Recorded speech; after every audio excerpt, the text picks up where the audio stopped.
Movie की शुरुआत होती है ऑर्बिटर 9 नामक स्पेसशिप से, जिसमें 20 साल की खूबसूरत लड़की रिया अकेले ही यात्रा कर रही होती है। यह स्पेसशिप पृथ्वी से माओ नामक ग्रह की यात्रा पर है। रिया ने अपनी सारी जिंदगी बचपन से लेकर आज तक इसी स्पेसशिप में गुजारी थी। पृथ्वी पर बढ़ती ग्लोबल वार्मिंग और एयर पोल्यूशन की वजह से वैज्ञानिक नए ग्रह की तलाश में थे। इसीलिए वैज्ञानिकों ने रिया को नए ग्रहों की खोज के लिए भेजा है। 20 साल के सफर के बाद रिया अभी तक आधे रास्ते में ही पहुंची है। आगे उसे 20 साल का सफर और तय करना है। शुरुआत में रिया के माता पिता भी रिया के साथ थे, लेकिन 3 साल पहले स्पेसशिप में खराबी आने के कारण ऑक्सीजन की मात्रा बहुत कम रह गई थी।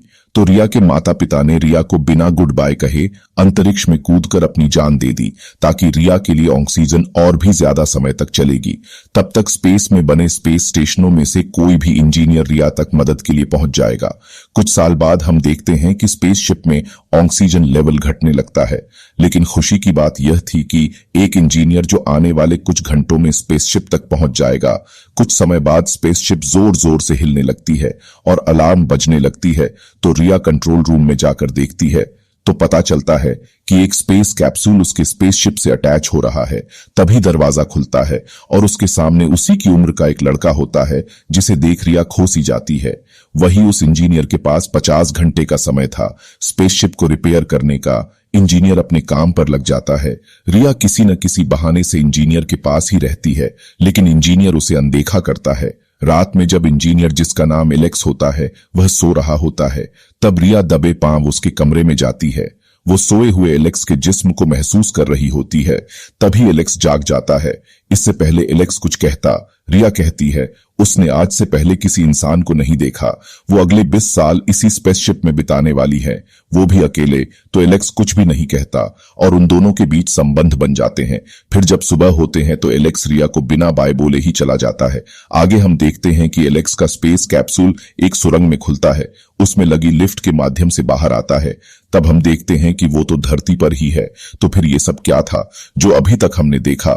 दरअसल यह साइंटिस्ट और आर्मी का एक जॉइंट सीक्रेट प्रोग्राम चल रहा है, जिसमें घने जंगलों में 10 सिम्युलेटर बनाए गए हैं और उनमें 10 अलग अलग यात्रियों को रखा गया है, ताकि जब भी भविष्य में माओ ग्रह के लिए स्पेसशिप भेजी जाएगी तो किसी भी तरह की परेशानी ना हो। इन लोगों की पूरी दिनचर्या सर्विलेंस कैमरा के जरिए बाहर देखी जाती है। उन यात्रियों को बिल्कुल भी अंदाजा नहीं था कि वह जमीन पर है। वे तो यही समझ रहे थे कि वह सालों से आसमान में है। रिया भी इन यात्रियों का हिस्सा है। वही एलेक्स इसी प्रोग्राम में काम करने वाला एक साइंटिस्ट है। वो आज अपने घर जाता है तो बहुत बेचैन होता है। उसे बार बार रिया की याद आने लगती है। तो वह अपने घर में बनी लैब में रिया को देखता है। उसे रिया के लिए बहुत बुरा लगता है। उसके सब्र का बांध टूट जाता है और वह आर्मी के प्रतिबंधित क्षेत्र में ऑर्बिटर 9 सिम्युलेटर की तरफ निकल जाता है।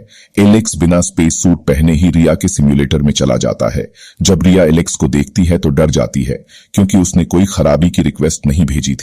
ऊपर से एलेक्स बिना स्पेस सूट के होता है। तो एलेक्स रिया को पूरी सच्चाई बताता है और उसे अपने साथ चलने को कहता है।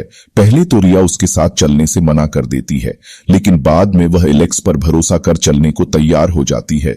एलेक्स उसकी जगह एक मिनी रॉबर्ट को सिम्युलेटर में फिक्स कर देता है और रिया को लेकर बाहर आ जाता है। वो उसे गाड़ी की डिग्गी में सुलाकर जैसे तैसे वहां से निकलता है। फिर वो उसे एक टीले पर ले जाकर बाहर निकालता है और उसे इस प्रोग्राम की सारी सच्चाई बताता है। तब रिया समझ जाती है कि उसके माँ बाप मरे नहीं है, वह अभी भी जिंदा है। वो उनसे मिलने की जिद करती है। उस पर एलेक्स कहता है कि उन्होंने अपनी आधी से ज्यादा जिंदगी इस प्रोग्राम पर लगा दी है, वह भी एक साइंटिस्ट है। ऐसे में तुम्हारा उनसे मिलना सही नहीं होगा। उन लोगों में अपना परिवार ढूंढना तुम्हारी सबसे बड़ी गलती होगी। इसके बाद एलेक्स रिया को अपने घर ले जाता है। वहां रिया नॉर्मल सी चीजों को भी ध्यान से देखती है। पहली बार बरसात का एहसास करती है।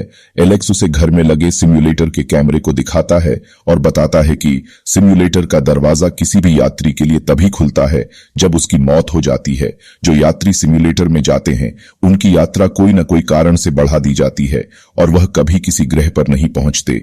फिर एक दिन रिया एलेक्स को अपने पीठ पर उभरते दाग दिखाती है। एलेक्स उसे डॉक्टर के पास ले जाता है तो डॉक्टर एलेक्स को बताता है कि रिया की स्किन बहुत नाजुक है, जिससे सूरज की किरणें उसे डैमेज कर रही है। फिर डॉक्टर के जोर देने पर एलेक्स उसे रिया की सारी सच्चाई बता देता है। तो डॉक्टर उसे घर में रखने की ही सलाह देता है। एक दिन रिया के हाथों एक गुप्त फाइल लगती है जिसमें रिया के माँ बाप का पता था। वो एलेक्स को बिना बताए ही उनसे मिलने चली जाती है। जब वो अपने माँ बाप से मिलती है तो उसके पिता बातों ही बातों में उसे हथकड़ी पहना देते हैं और एजेंसी को फोन करने जाते हैं, लेकिन उसकी माँ उसके पिता पर हमला कर उन्हें बेहोश कर देती है और रिया को वहां से भगा देती है। वहीं उनके पिता होश में आते ही एजेंसी को सब बता देते हैं। रिया भागते हुए एलेक्स के पास पहुंच जाती है और सब बता देती है, तो एलेक्स उसे लेकर वहां से कहीं दूर भाग जाता है। दूसरी तरफ एजेंसी के चीफ साइंटिस्ट कमांडो के साथ उसे ढूंढने लग जाते हैं।